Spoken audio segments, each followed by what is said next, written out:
आज की इस डीप ड्राइव में हम एक बहुत ही शानदार लेख का विश्लेषण करने जा रहे हैं। हाँ, और मैं कहूंगी कि ये लेख अपने आप में एक बहुत ही अलग नजरिया पेश करता है। बिल्कुल। ये लेख द ट्रेडिंग जॉब द्वारा 24 फरवरी 2026 को पब्लिश किया गया था।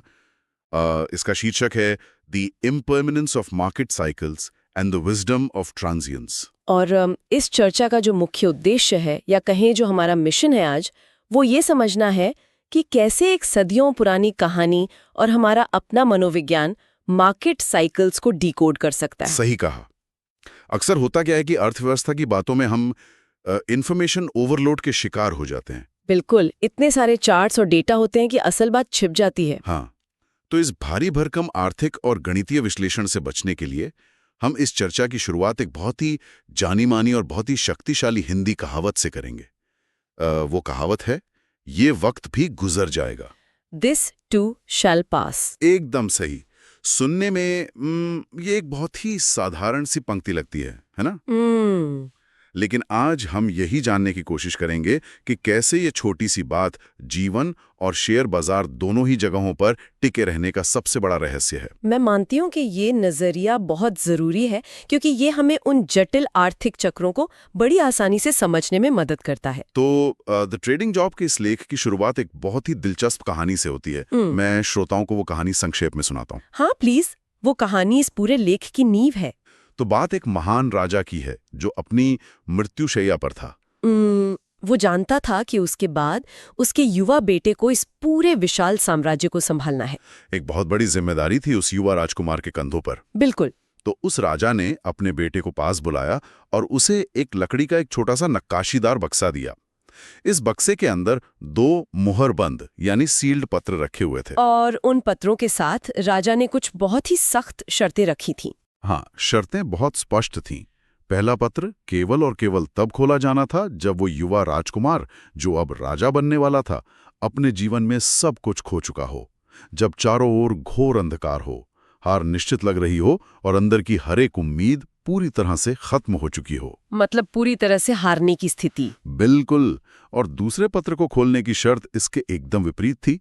वो मोहर केवल तब तोड़ी जानी थी जब वो दुनिया जीत चुका हो, उसका साम्राज्य अपने सबसे बड़े शिखर पर हो और वो खुद को पूरी तरह से अजेय या कहें अनस्टॉपेबल महसूस कर रहा हो। अगर हम इसे मनोवैज्ञानिक दृष्टिकोण से देखें तो ये कहानी मानव जीवन के 2 सबसे खतरनाक और चरम बिंदुओं को बहुत ही सटीकता से दर्शाती है: घोर निराशा और परम अहंकार। ये दोनों ही स्थितियां इंसान को अंधा कर देती हैं, है ना? एकदम सही। इन दोनों ही मानसिक अवस्थाओं में एक बहुत बड़ी समानता होती है। ये दोनों इंसान की तार्किक और विश्लेषणात्मक क्षमता को, उसके लॉजिक को पूरी तरह से खत्म कर देती है। जब इंसान घोर निराशा में होता है तो उसे लगता है कि ये अंधकार स्थायी है, और जब वो चरम सफलता में होता है तो उसका अहंकार उसे ये विश्वास दिला देता है कि ये सफलता कभी खत्म नहीं होगी। यही बात कहानी में आगे सच साबित होती है। तो समय बीता और वो राजकुमार राजा बन गया, लेकिन एक दिन एक पड़ोसी साम्राज्य ने उसके राज्य पर एक बहुत बड़ा और विनाशकारी हमला कर दिया। एक ऐसा हमला जिसके लिए वो तैयार नहीं था। बिल्कुल नहीं था। भयंकर युद्ध हुआ और राजा की सेना पूरी तरह से हार गई। उसका खजाना, संपत्ति, राज्य सब कुछ छिन गया। स्थिति इतनी बदतर हो गई कि अपनी जान बचाने के लिए उसे भागकर एक घने जंगल की एक अंधेरी गुफा में छिपना पड़ा। द ट्रेडिंग जॉब के लेख में इस दृश्य को एक बेहतरीन रूपक की तरह इस्तेमाल किया गया है। हाँ, जहां वो राजा भूखा प्यासा और बुरी तरह थका हुआ था। उसकी सारी उम्मीदें टूट चुकी थीं और वो अपनी नियति से लगभग हार मान चुका था। और ठीक इसी निराशा के सबसे गहरे अंधकार में, जब हर तार्किक सोच खत्म हो चुकी थी, तब उस राजा को अपने पिता के उस नक्काशीदार लकड़ी के बक्से की याद आती है। क्योंकि पहली शर्त पूरी हो चुकी थी, सब कुछ खत्म हो चुका था जी। तो कांपते हाथों से उसने पहले पत्र की मोहर तोड़ी। उसे लगा होगा कि इसमें कोई सैन्य रणनीति होगी या किसी गुप्त खजाने का नक्शा होगा, लेकिन उस कागज पर केवल एक वाक्य लिखा हुआ था, ये वक्त भी गुजर जाएगा। बस एक वाक्य। लेकिन मनोविज्ञान के नजरिए से देखें तो ये क्षण उस राजा के मस्तिष्क में चल रहे कॉग्निटिव नॉइज या कहें संज्ञानात्मक शोर को शांत करने का काम करता है। वो कैसे? जैसे ही वो उन शब्दों को पढ़ता है, उसे अचानक ये एहसास होता है कि उसका वर्तमान दुख और उसकी ये हार कोई अंतिम सत्य नहीं है। ये केवल एक अस्थायी अवस्था है। ये छोटा सा एहसास उसे उस मानसिक लकवे से बाहर निकालता है जो घोर निराशा के कारण पैदा हुआ था। और उसी नई उम्मीद और स्पष्टता के साथ राजा ने हार मानने के बजाय दोबारा संघर्ष शुरू किया। उसने जंगल में छिपे अपने वफादार साथियों का एक छोटा समूह इकट्ठा किया, गिरिल्ला युद्ध की रणनीति बनाई और कुछ ही वर्षों के अथक प्रयास से अपना पूरा साम्राज्य वापस जीत लिया। एक बहुत ही शानदार वापसी। लेकिन द ट्रेडिंग जॉब का लेख हमें याद दिलाता है कि यह केवल एक चक्र का आधा हिस्सा था। मानव मनोविज्ञान की असली परीक्षा तो अभी बाकी थी। बिल्कुल, कहानी का दूसरा भाग और भी ज्यादा दिलचस्प है।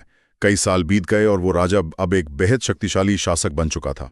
उसका साम्राज्य पहले से भी कहीं अधिक बड़ा और समृद्ध हो गया था। सफलता अपने चरम पर थी। हाँ, एक भव्य उत्सव चल रहा था। राजा अपने शानदार सोने के सिंहासन पर बैठा था और हजारों की भीड़ उसकी जय जयकार कर रही थी। उस सिंहासन पर बैठे हुए वो खुद को एक अजय शक्ति, लगभग भगवान की तरह महसूस कर रहा था। हाँ, यही वो अहंकार का सबसे चरम बिंदु है जिसकी हमने पहले बात की थी। यह वह अवस्था है जहां इंसान सफलता को अपनी महानता का स्थायी परिणाम मान लेता है और भाग्य या चक्र की भूमिका को पूरी तरह से नकार देता है। और उसी परम अहंकार के क्षण में राजा को उस दूसरे पत्र की याद आई। उसे लगा होगा कि अब हमेशा के लिए शासन करने का रहस्य मिलेगा। बिल्कुल, उसने उत्साह के साथ दूसरे पत्र की मुहर तोड़ी, लेकिन जब उसने कागज खोला तो उसमें बिल्कुल वही समान शब्द लिखे हुए थे, ये वक्त भी गुजर जाएगा। और उस एक वाक्य ने सेकंडों में उसके उस विशाल अहंकार को चकनाचूर कर दिया। एकदम से उस राजा को ये कठोर वास्तविकता समझ में आ गई कि जिस तरह गुफा का अंधकार स्थायी नहीं था, ठीक उसी तरह ये सर्वोच्च महिमा और चरम सफलता भी हमेशा के लिए नहीं रहने वाली। दोनों ही स्थितियां केवल चक्र के अलग अलग हिस्से हैं, कोई स्थायी सत्य नहीं। अब यहाँ से द ट्रेडिंग जॉब का लेख इस प्राचीन कहानी को एक बहुत ही शानदार पुल की तरह इस्तेमाल करता है और हमें सीधे शेयर बाजार के चक्रों यानी मार्केट साइकिल्स के जटिल मनोविज्ञान की ओर ले जाता है। क्योंकि देखा जाए तो बाजार भी तो अंततः इंसानी भावनाओं का ही एक सामूहिक रूप है। बिल्कुल, बाजार बूम और बस्ट का एक ऐसा चक्र है जो लगातार लालच और डर के दो चरम बिंदुओं के बीच झूलता रहता है। अगर हम कहानी के पहले पत्र को बाजार के संदर्भ में देखें तो लेख इसे द ब्लीडिंग मार्केट के रूप में परिभाषित करता है, यानी बेयर मार्केट का दौर।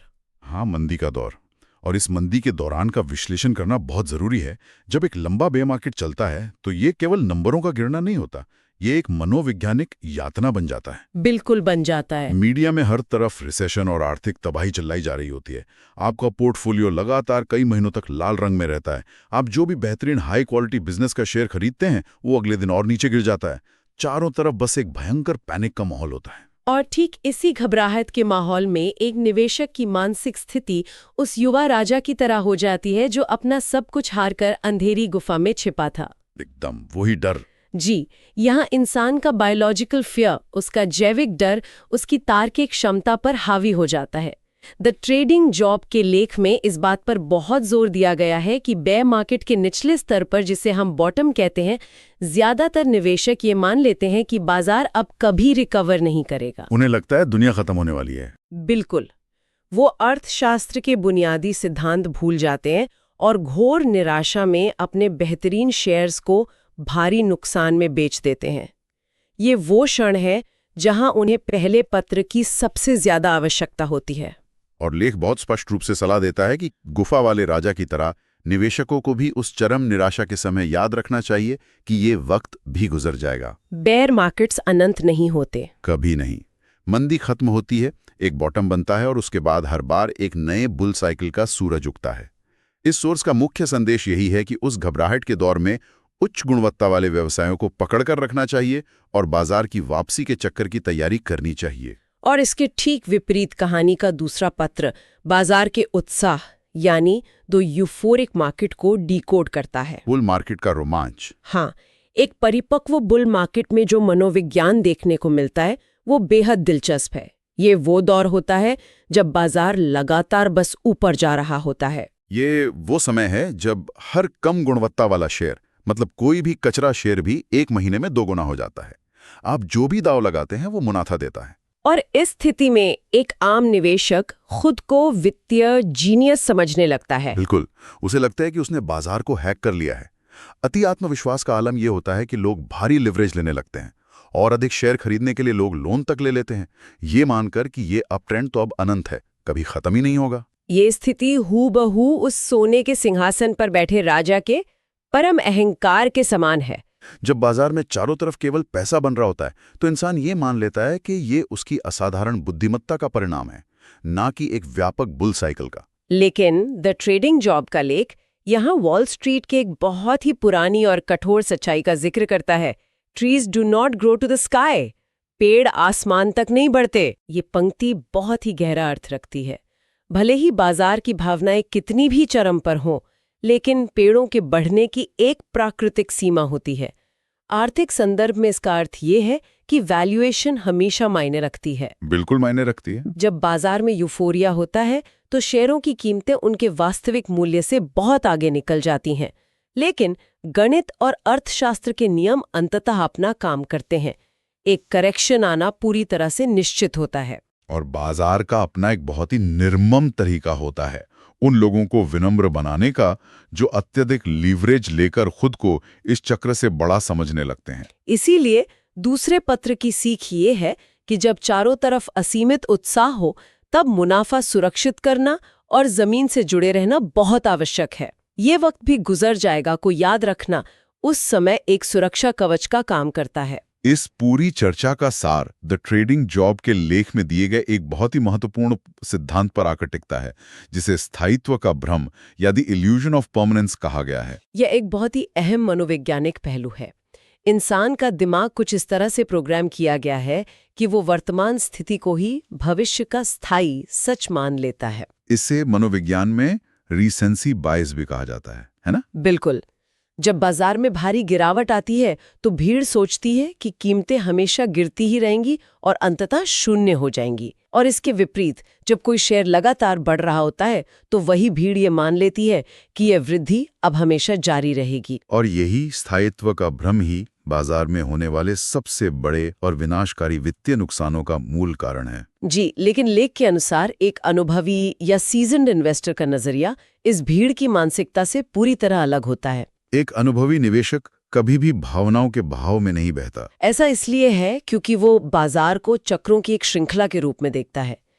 जब बाजार अपने सबसे निचले स्तर पर होता है और चारों तरफ निराशा होती है, तब वो पैनिक में आकर अपने शेयर्स नहीं बेचता। और जब बाजार शीर्ष पर होता है, सब लोग जश्न मना रहे होते हैं, तब वो अंधाधुंध पैसा नहीं लगाता। वो शांति से बैठता है, स्क्रीन पर चार्ट्स का विश्लेषण करता है, भीड़ के पागलपन को देखता है, मुस्कुराता है और उस प्राचीन राजा की तरह खुद से फुसफुसाता है, ये वक्त भी गुजर जाएगा। इससे ये बात पूरी तरह स्पष्ट हो जाती है कि वित्तीय निर्णयों में अपनी भावनाओं पर नियंत्रण रखना केवल एक अच्छी आदत नहीं है, बल्कि ये चार्ट्स, डेटा या गणितीय विश्लेषण जितना ही या शायद उससे भी कहीं अधिक महत्वपूर्ण है। मैं तो कहूंगी कि अगर बाजार के चरम बिंदुओं पर, चाहे वो चरम डर हो या चरम लालच, आपने अपनी भावनाओं पर नियंत्रण खो दिया तो दुनिया का कोई भी तकनीकी ज्ञान आपके पोर्टफोलियो को नहीं बचा सकता। बिल्कुल सही कहा आपने। बाजार अंततः मानव स्वभाव का ही एक आईना है। जो लोग इस स्वभाव के चक्र को समझ लेते हैं वे टिके रहते हैं, और जो लोग इसे स्थायी मान लेते हैं वे इस चक्र का शिकार हो जाते हैं। द ट्रेडिंग जॉब के इस विश्लेषण ने बाजार और मनोविज्ञान के इन जटिल पहलुओं को बहुत ही सरलता से हमारे सामने रखा है। और ये हर एक निवेशक के लिए एक बहुत बड़ा सबक है।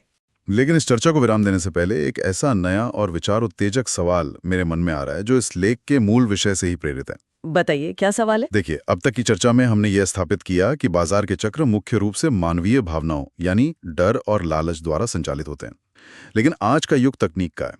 तकनीक के बढ़ते प्रभाव ने वित्तीय बाजारों के बुनियादी ढांचे को पूरी तरह बदलना शुरू कर दिया है। हाँ, एल्गोज और एआई का बहुत बड़ा रोल हो गया है अब। तो सवाल ये उठता है कि भविष्य में जब आर्टिफिशियल इंटेलिजेंस और सुपरफास्ट एल्गोरिदम पूरी तरह से शेयर बाजारों को नियंत्रित करने लगेंगे, तब इन चक्रों का क्या होगा? ये एक बहुत ही गहरा सवाल है। क्योंकि मशीनों में डर या लालच जैसी कोई मानवीय भावनाएं नहीं होती, तो क्या ये बूम और बस्ट का चक्र हमेशा के लिए खत्म हो जाएगा? या क्या यह संभव है कि मशीनें भी बाजार के डेटा का विश्लेषण करते हुए उन दो पत्रों वाले मनोवैज्ञानिक चरम बिंदुओं की नकल करना सीख लेंगी? कार पैदा करेगा? बिल्कुल। क्या आने वाले समय में एल्गोरिदम भी बाजार को उसी तरह चलाएंगे? इस सवाल का उत्तर जो भी हो, यह हमें सोचने पर विवश जरूर करता है कि क्या भविष्य के उन मशीनी बाजारों में भी ये वक्त भी गुजर जाएगा का नियम लागू रहेगा, इसी गहरे विचार के साथ हम अपनी आज की इस चर्चा को यहीं समाप्त करते हैं।